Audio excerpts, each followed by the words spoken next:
할렐루야.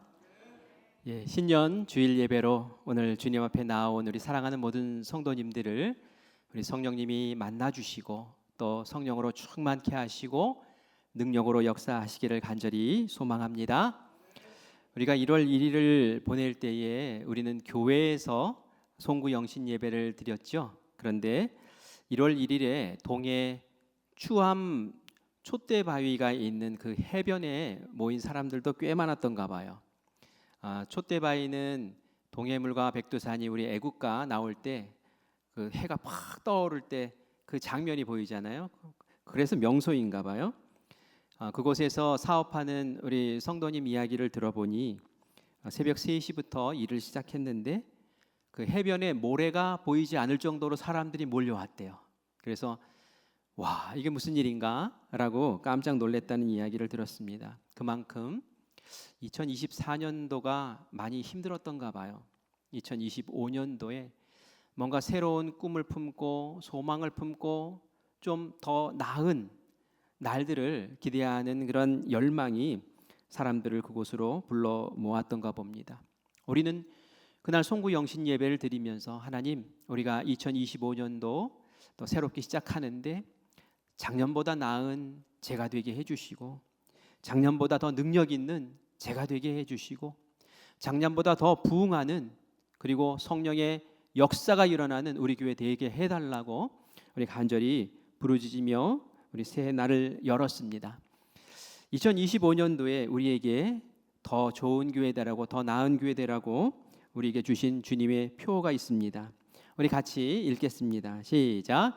기도로 성령 충만, 권능 받아 영혼 구원. 아멘.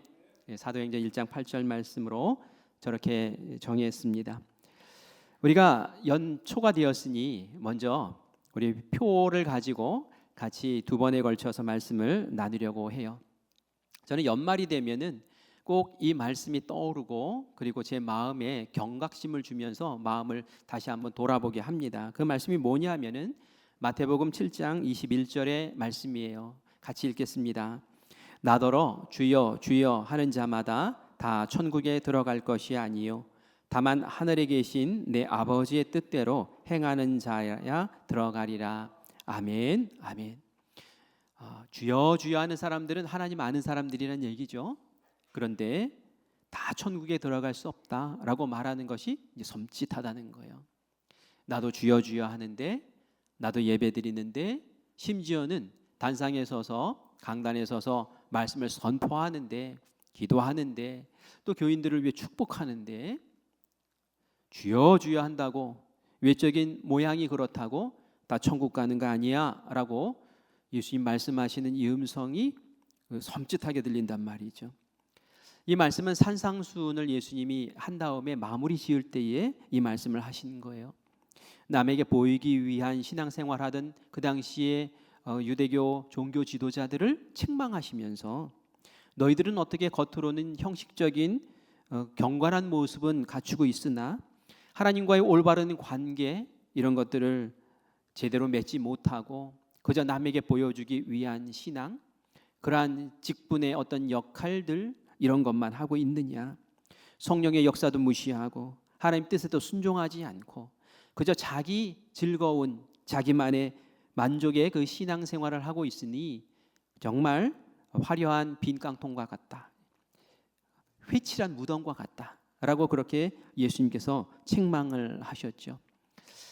제가 목회 이제 초년 시절에 이제 교회를 개척하고 한 6, 7년 이렇게 담임 전도사, 담임 목사로 있다가 수원에 있는 어느 교회로 부목사로 가게 됐어요. 그곳에서 이제 명절을 맞았는데 여자 장로님 한 분이 저에게 집에 가면 집 앞에 선물을 놔뒀으니 그 선물을 꼭 풀어보세요. 저희가 드리는 명절 선물입니다. 라고 말씀을 하셔요. 그래서 기대가 돼서 또 제 아내와 함께 집에 가봤더니 정말 집 문 앞에 이렇게 박스가 있더라고요.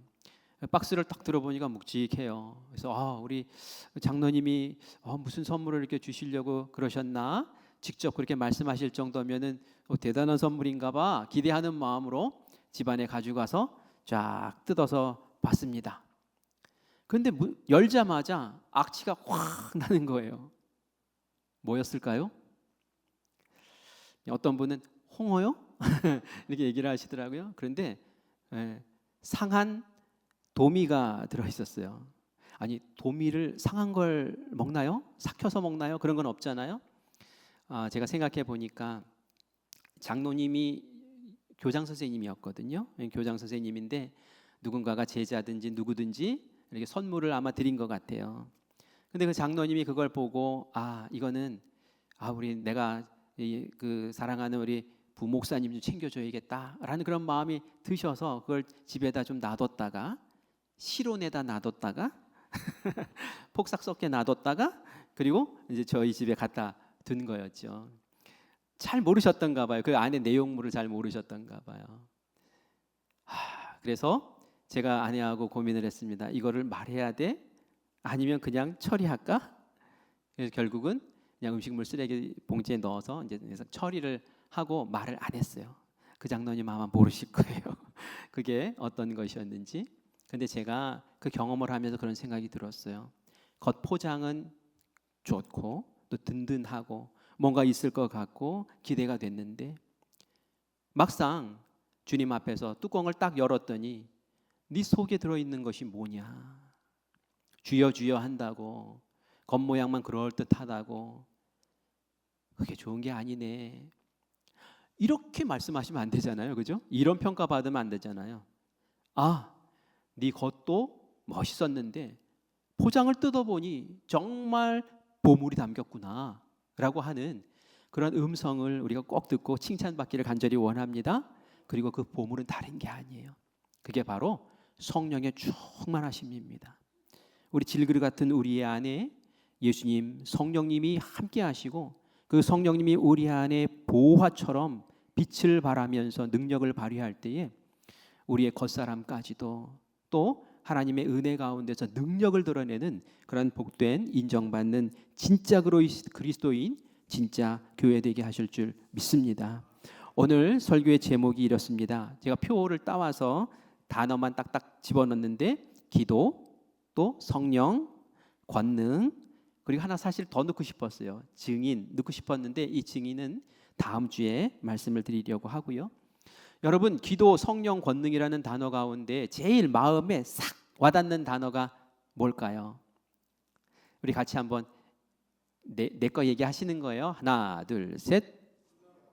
성령도 있으시고 권능도 있으시고 기도는 없는 것 같은데 성령, 권능 뭐 이런 것들이 있어요. 저는 저 단어를 딱 볼 때 권능 받고 싶다. 권능. 이거 마음이 막 끌리네 이런 마음이 들어요. 왜냐하면 이 권능이라는 것이 두나미스라는 헬라어인데 영어로 하면 파워라는 거예요. 파워, 힘, 어떤 능력 이런 걸 얘기하는데요. 이 성경 본문에서 나온 이 권능이라는 단어는 육체적인 힘을 얘기하는 것이 아니라 신적인 능력을 얘기하는 거예요. 신적인 능력. 너희가 신적인 능력을 받아서 그 신적인 능력으로 너희들이 이 세상에서 큰 역사를 이뤄낸다라는 그런 말씀이죠. 예수님은 신적인 능력이 있으셨잖아요. 그렇죠? 예수님 신적인 능력이 있으셨어요. 공생애를 시작하시면서 예수님이 가장 먼저 하셨던 게 가서 물을 포도주로 싹 바꿔버리는 역사를 이루어서 기적을 막 베푸셨어요. 병든 자 낫게 하셨죠. 죽은 사람 살리시지요. 귀신 내쫓으시죠. 오병이어로 기적을 베푸시죠. 이게 다 사람들이 할 수 없는 신적인 능력인 거예요. 그러니 얼마나 이게 좋아요. 저도 권능에 마음이 싹 끌리는 이유가 바로 그겁니다. 저에게도 그 가운데 하나만이라도 좀 주시면 얼마나 좋을까요? 그러면은 이 답답하고 어두운 세상에서 권능을 드러내며 우리 교회가 얼마나 부흥하고 막 사람들이 막 와가지고 예수 믿겠다고 난리를 치겠습니까? 주여 저도 권능을 주세요 라는 그런 마음을 갖고 기도를 이제 합니다. 그런데 그것이 저뿐만입니까? 우리 성도님들도 마찬가지일 줄 믿습니다. 우리에게도 하나님, 나도 예수 믿는 사람인데 나에게도 권능 주시고 이 권능으로 내 가족을 위해서, 내 사업장을 위해서, 나의 일터를, 나의 삶의 자리를 위해서 내가 기도하고 내가 나아갈 때에 그곳에서 신적인 능력이 드러나게 하시고 내 삶이 좀 살맛나게 좀 해주세요 라는 그런 마음이 다 있으실 줄 믿습니다. 그런데 이게 꿈 같은 이야기일까요? 제가 하는 이야기가 뭐 어떤 상상의 이야기일까요? 그렇지 않아요. 성경은 우리가 그런 권능을 받는다고 말씀하세요. 오늘 우리가 읽은 본문 말씀이 바로 그거잖아요. 너희가 권능을 받는데요. 권능을 받는데요. 이거는 그냥 하신 말씀이 아니라 예수님이 우리에게 주신 약속의 말씀이거든요. 사도행전 1장 8절 말씀. 예수님께서 세상을 떠나시면서 우리에게 주셨던 그냥 보배로운 말씀이에요. 그리고 요한복음 14장 12절 말씀을 보면은 정말 그 약속의 말씀을 이전의 제자들에게 더 하셨구나라는 걸 발견하게 됩니다. 같이 읽겠습니다. 시작. 내가 진실로 진실로 너희에게 이르노니 나를 믿는 자는 내가 하는 일을 그도 할 것이요 또한 그보다 큰 일도 하리니 이는 내가 아버지께로 감이라. 아멘. 예수님께서 이제 하나님 곁으로 가실 때가 됐어요. 그러면서 제자들에게 얘기하는 거예요. 얘들아, 두려워하지 마, 염려하지 마, 걱정하지 마. 나는 가지만 너희들이 내가 한 일을 이 땅에서 할 거야. 어떤 일이요? 병자 고치고 말씀 전하고 기적을 일으키고 이런 일들을 너희가 할 거야. 그뿐만이 아니라 너희는 내가 한 것보다 더 큰 일을 할 거야. 이렇게 예수님이 약속하셨어요. 이 약속이 정말 이루어졌나요? 정말 이루어졌어요. 여러분들이 베드로만 봐도 알잖아요. 베드로가 밖에 나가서 예수님 복음 전하시던 복음 전했어요. 십자가 복음 전했어요. 그랬더니 한 번에 3,000명이 믿고 5,000명이 믿는 그런 역사가 일어나잖아요. 베드로가 안진뱅이를 일으켜 세웁니다. 베드로가 죽은 사람도 살려내요. 사도행전 9장에 보면은 도르가라는 여제자가 있는데 이 여제자가 죽었어요. 사람들이 얼마나 그에게 은혜를 많이 받았는지 베드로에게 간구합니다. 이 도르가 좀 살려달라고. 이 사람 우리에게 얼마나 구제를 많이 했는지 우리가 너무 감사한 사람이라고요. 죽은 사람을 살려달래요. 그런데 베드로가 죽은 사람 살려냈습니다. 와, 도대체 이런 역사가 정말 일어나는구나. 베드로에게 있었구나. 베드로에게만 있었습니까? 바울에게도 있었잖아요. 있습니다. 어떤 사람이? 바로 그 권능을 받은 사람이. 그리고 이것은 누구에게만 있는 것이 아니라 우리 모두에게도 이런 권능이 임한다라고 예수님 말씀하셔요.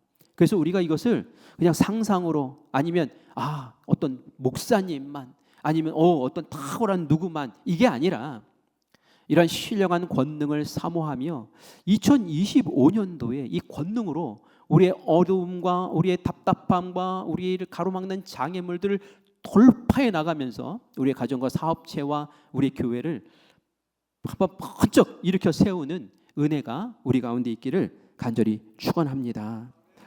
주의 권능 너무 좋아요. 그런데 우리가 이 주의 권능에서 성령의 권능에서 이제 성령님으로 싹 눈을 좀 돌려야 돼요. 왜냐하면은 이 권능이 어디서 나오냐면 성령님으로부터 나오기 때문에 그래요.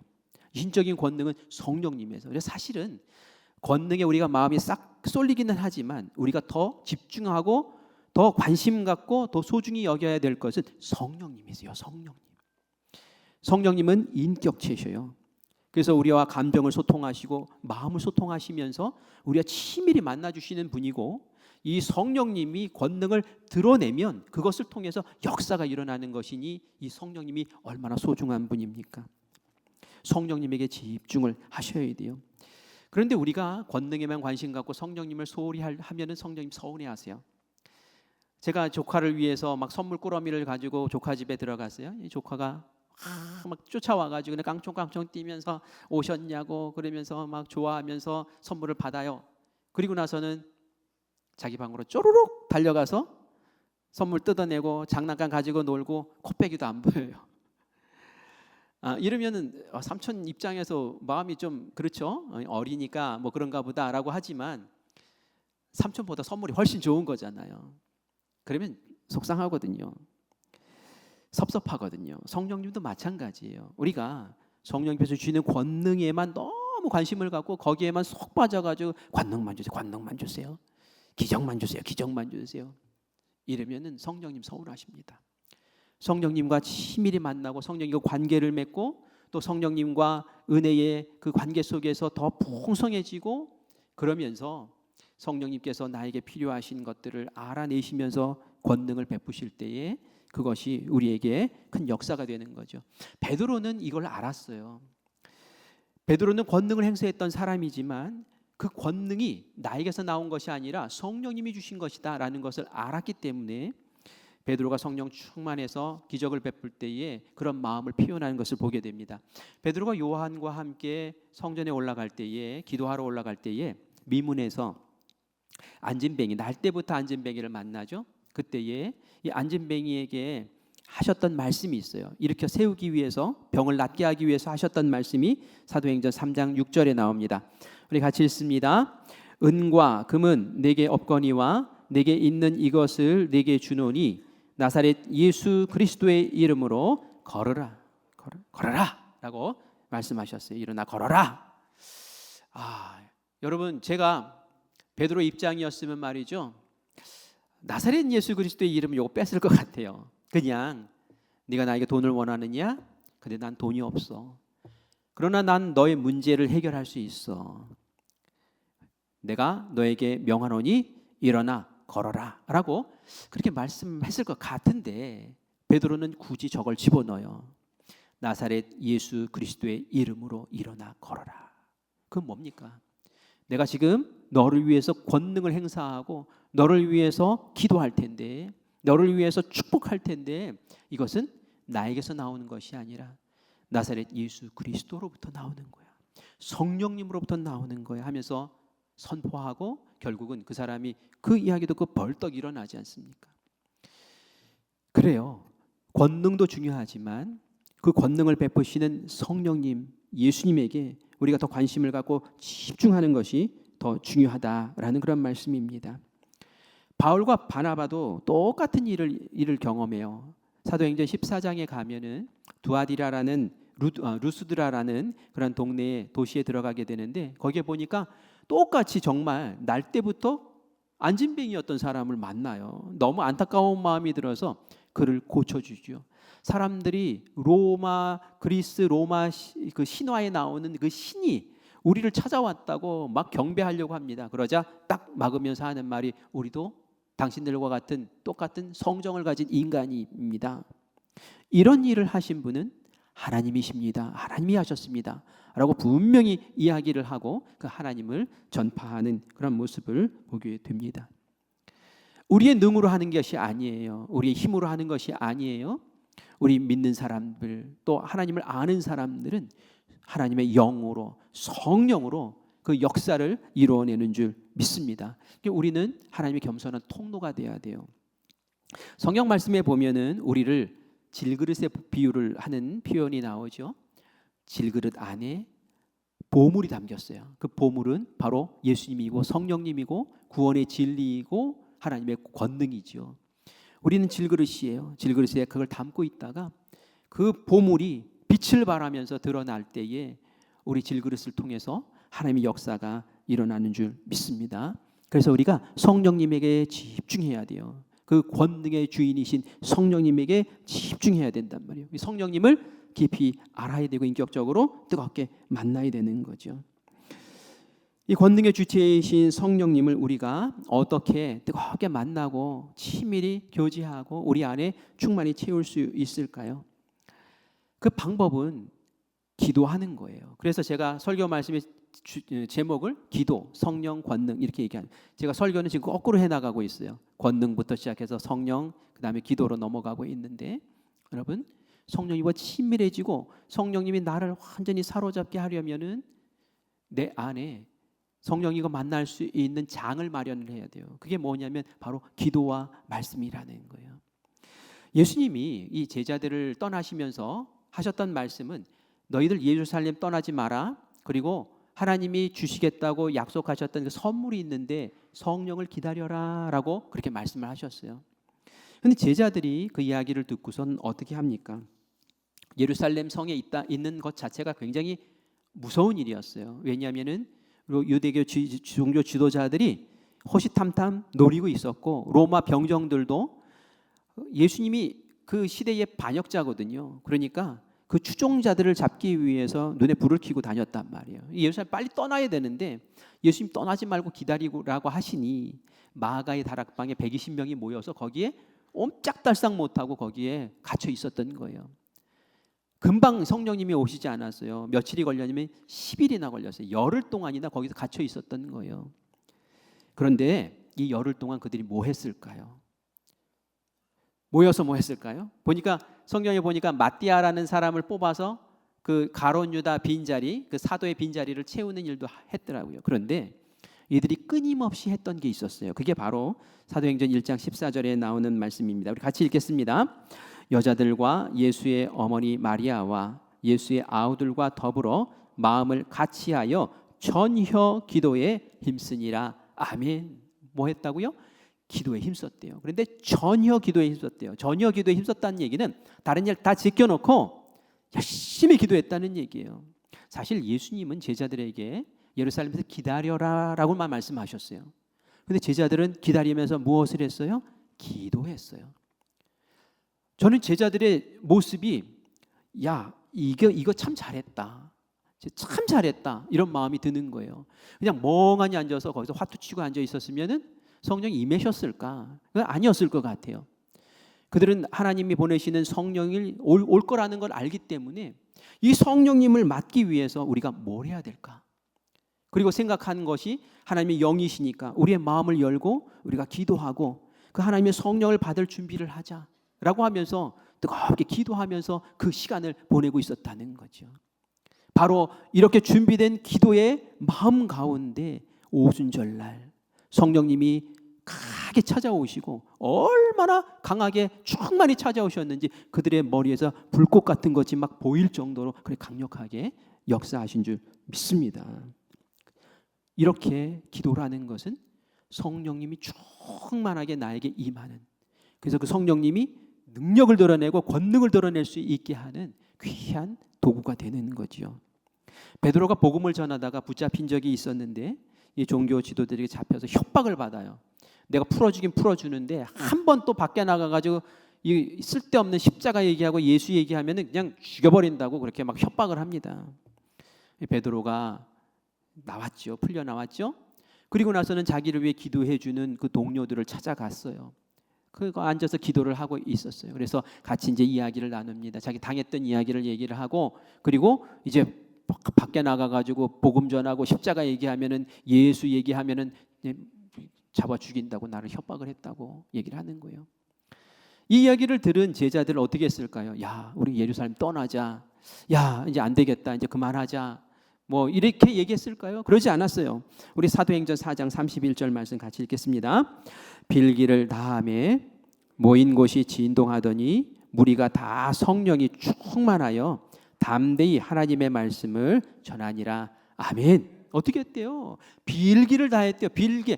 기도했다는 거예요. 충분히 기도했다는 거예요. 뜨겁게 마음 모아서 그냥 기도했다는 거예요. 그랬더니 그들이 모인 자리가 진동이 일어난 거예요. 부들부들부들 막 지진처럼 말이죠. 부르르르 떨리는 거예요. 왜 떨렸을까요? 성령님이 충만히 임하시고, 성령님 충만히 임하시고. 이전에 오순절날 다락방에서는 불같이 임하셨는데 이번에만 진동으로 임하시는 거예요. 그리고 나서는 이들이 성령 충만함 받으니까 어떻게 했다고요? 담대히 말씀 전하러 나간 거예요. 조금 전에 하면 죽어 그랬는데 성령 충만하니까 성령의 권능으로 그 마음이 담대해지고 이 복음을 전하면 안 되겠다는 뜨거운 마음이 생겨서 나가서 복음 전하고 사람들을 막 변화시키고 능력을 드러내는 역사가 일어난 줄 믿습니다. 기도는 성령 충만하게 만들고요. 성령 충만은 우리를 권능 있게 만드는 거예요. 그래서 권능만 바라보고 있으면 안 되고요. 성령님을 깊이 묵상하고 성령님과 친밀히 만나고 그리고 그 자리를 기도의 자리로 세워나가는 정말 지혜롭고 복된 우리 성도님들 되시기를 간절히 축원합니다. 근데 성령 충만이 정말 중요한 게 뭐냐면 우리는 성령 세례와 성령 충만을 좀 구별할 줄 알아야 돼요. 성령 세례는 성령이 나의 처음 찾아왔을 때를 성령 세례라고 해요. 이곳에 계신 분들 가운데 나는 예수님을 믿습니다. 이렇게 고백하실 수 있는 분은 성령 세례 받으신 분들이에요. 한번 제가 확인을 해볼게요. 여러분 예수님을 여러분의 주님으로 믿으십니까? 아멘. 그러면 성령님의 세례를 받으신 분이에요. 근데 아직 잘 모르겠는데요. 이러면 성령님이 아직 함께 안 하시는 거예요. 전 단언해서 그렇게 말씀드릴 수 있어요. 왜냐하면 세상 사람들에게 여러분 하나님 믿으세요, 예수님 믿으세요 말해보세요. 그럼 뭐라고 얘기합니까? 보여줘봐. 근데 보여주면 믿을게. 나도 믿고 싶어. 그런데 안 믿어지는 거 어떡해? 그렇게 얘기를 한단 말이에요. 정말 안 믿어져요. 그게 진심인 거예요. 그런데 우리는 어떻게 얘기해요? 예수님 믿습니다. 예수님 나의 구원자이심을 믿습니다. 이렇게 고백 정도가 아니에요. 예수님 사랑합니다.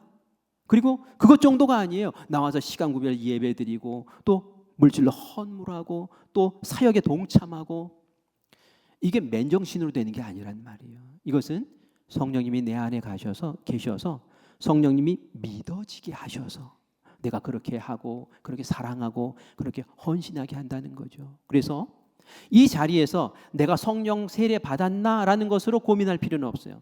내가 입술로 주님이 나의 구주십니다 라고 고백하는 사람은 이미 성령님이 내 안에 계신 줄 믿어요. 아멘. 이게 첫 단추예요. 근데 정말 중요한 것은 그 다음이에요.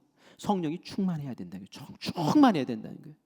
충만이라는 게 뭡니까? 이게 물컵에 물이 있어요. 지금 절반 담겨 있는데요.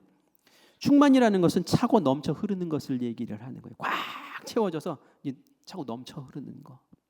성령 세례를 받으면 물이 요만큼 밑바닥에 있는 것과 같을 수가 있어요. 그런데 충만은 점점 채워 나가는 것을 얘기를 합니다. 그러려면은 성령님과 계속 관심을 갖고 성령님을 바라보고 성령님과 대화하고 성령님과 친밀한 관계를 가져야지 성령님이 내 안에 가득 채워지면서 성령님의 충만을 내가 경험을 하게 되는 거예요.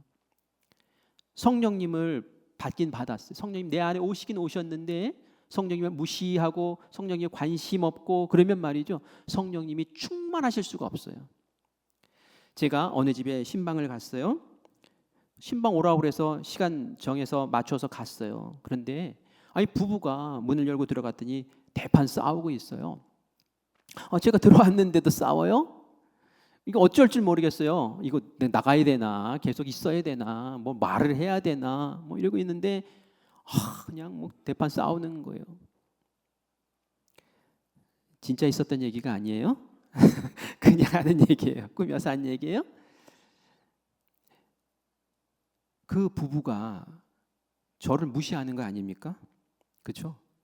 제가 담임 목사가 신방을 들어갔으면 어떻게 해야 돼요? 싸우더라도 딱 멈춰야 되는 거죠. 마치 안 싸운 것처럼. 그리고 예배를 드리고 이렇게 해야 되는 거 아닙니까? 제가 이런 얘기 드리는 이유가 바로 그거예요. 성령이 충만하지 않은 사람의 모습이 그렇다는 얘기예요. 성령이 내 마음에 충만하지 않으면 말이죠, 내가 그리스도인임에도 불구하고 그냥 화 질러내고 막 그냥 뒤집어 엎고 막 그냥 세상 사람들이 볼 때도 어떻게 저렇게 할 수 있을까라고 한단 말이죠. 성령님이 내 안에 계시는데 성령 앞에서 지금 그러고 있단 말이에요. 담임 목사 앞에서도 그러지 않는데 성령님이 안에 계시는데도 그러고 있단 말이에요. 그건 뭡니까? 성령님을 외면하고 있는, 모른 척하고 있는 거죠. 이 성령님이 충만한 상태가 아니라는 거예요. 성령님이 충만한 사람은 어떡합니까? 성령님이 의식이 되는 거예요. 성령님의 마음이 느껴지는, 하나님의 마음이 느껴지는 거예요. 그러니까 하나님과 기도하면서 거기서 같이 마음을 느끼고 뜻을 알고, 그러니까 내 마음이 막 충만하고 하나님 뜻으로 채워지고, 그러니까 내 입에서 예수님 닮은 말이 나와요. 정말 용서하지 못할 것 같은 그 사람을 향해서 내가 용서할게, 이 말이 나온단 말이에요.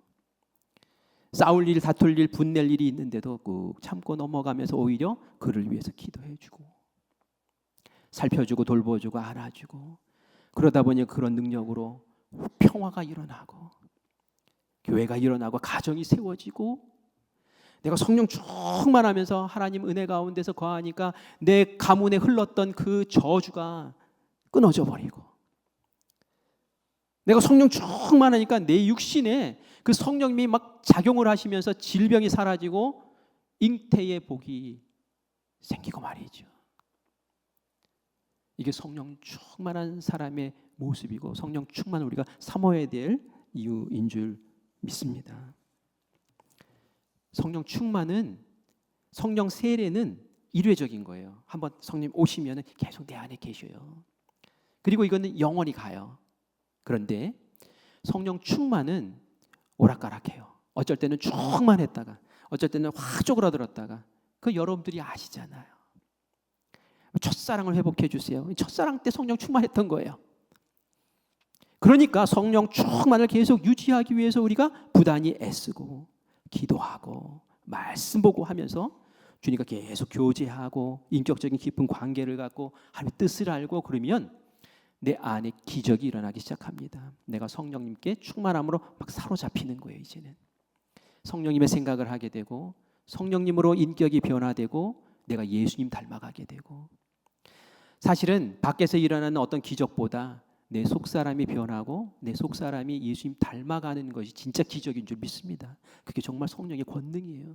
그리고 내 삶을 통해서 펼쳐지는 이 보배가 빛으로 펼쳐지는 그 아름다운 역사를 드러내는 귀한 삶. 그것을 우리가 2025년도에 우리 사모하면서 성령님 우리를 그렇게 사용하여 주시옵소서. 성령님 우리를 그렇게 복으로 인도하시옵소서. 이렇게 기도하면서 나아가길 간절히 축원합니다. 성령님과 친밀하려면 기도해야 된다고 그랬죠? 우리 기도하는 시간에 여러분들 다 뵙기를 바라요. 성령의 권능만 바라볼 게 아니라 기도하는 그 자리에 내가 있겠습니다 라는 결단을 오늘 꼭 하시기를 바라요. 새벽에 여러분들 꼭 오세요. 새벽에 기도하세요. 제가 우리 성도 가운데 좋은 소식을 하나 들었어요. 자녀가 길이 확 열리는 그런 소식을 들었는데 제가 그분을 보면은 그분이 기도했던 모습이 생각이 나요. 새벽에 기도하면서 오랫동안 기도하면서 이렇게 구하더라고요. 그리고 그 기도의 응답대로 그런 역사가 일어나더라고요. 제가 들리는 얘기를 여기 들어보니 다 막힌 것들을 막힌 조건들을 하나님이 올해에 확 풀어주셔가지고 그렇게 하게 하셨더라고요. 이거 정말 하나님 아니면 하실 수가 없겠구나라는 그런 마음이 들 정도로 말이죠.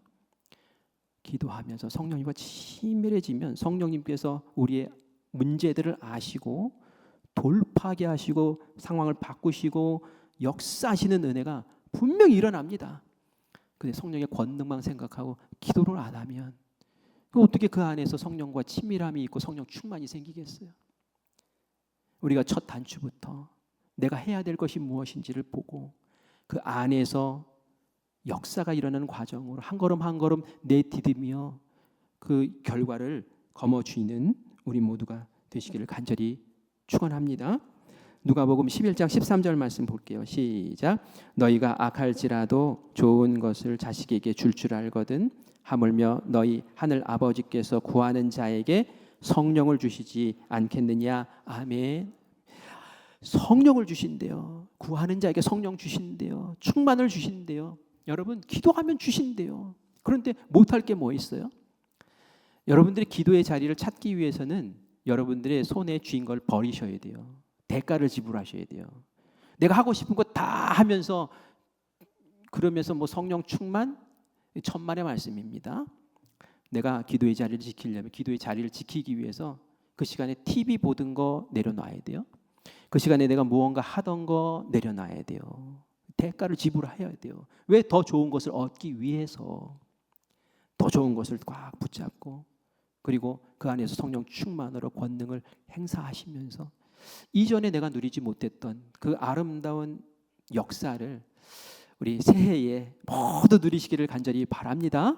그래서 우리 교회 모든 성도들이 부쩍 일어서고 우리 교회 부흥하는 아름다운 역사를 우리 함께 꾸려나가시기를 간절히 축원합니다.